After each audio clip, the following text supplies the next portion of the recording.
Hey everyone, and welcome to This Week in SONAR. So we've got some rail data coming in. We've got Dean Croak here that's going to give us a rundown on what we've got going into SONAR this week. Hey Zach, very excited about our new intermodal data. Intermodal is about 46% of all trains that you see rolling by. About 46% are intermodal units, which are containers that could be 20 foot, 40 foot, 45 foot, 48, 53 foot. They can go on both train and truck, even barge, but it's a really interesting data set. If you have a look behind me on the screen, what you'll see here is the weekly outbound containers out of Savannah. These are the loaded containers coming out of Savannah on a weekly basis, and what we've overlaid that with is the customs imports on a weekly basis. And what you can see as the imports come in through the port of Savannah and then they go out on the train, you can see a really tight correlation with the import volumes on the container side and then going out on the train side. So Dean, tell me, why is this super exciting? Why is this so valuable to the market? So intermodal is a mode of transport that's really important for shippers, brokers and carriers. For carriers, it's extra capacity when things get tight. So last year a lot of carriers put trailers on flat cars and moved them. So that takes away from the capacity, and or it actually adds to the capacity Added of the more market. Capacity to the truckload sector. That's declining now because rates are low and capacity is high.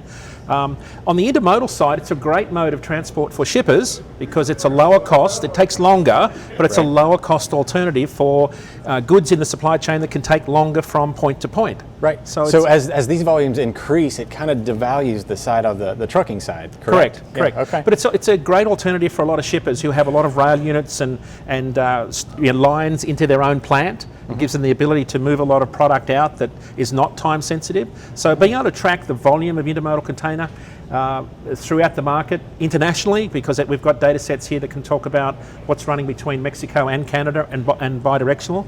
So for shippers, it tells them a lot about what capacity looks like in the market. And it also can give us some insight into the market balance, correct? Correct. Yeah. Well, what we also see here is on the intermodal side, we've got empty and loaded. Right. So we can detect the empty and loaded 20 foot and 40 foot international shipping containers that will be moving back to the coast to go back empty to Asia or Europe to be reloaded. And if we have a look at our next chart, Zach, what you'll see here is something that's been playing out on the international trade front. As you know, with the trade war, a lot of supply chains have realigned away from Asia, which typically a lot of that freight comes on the Trans-Pacific lane.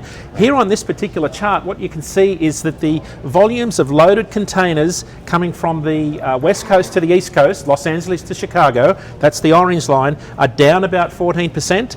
And if you look at the other line, the darker color, that's on the other direction from New York to Chicago, you can see that those volumes are increasing. So this tells you from the intermodal data how the global trade patterns are shifting from the west coast to the east coast as shippers use the Suez Canal versus the Panama Canal to get goods to the east coast cheaper and faster. Oh, very cool, Dean. Yeah, it's a fascinating data set. Good deal. Thanks for watching This Week in SONAR. Be sure to check us out on the internet and find out more information.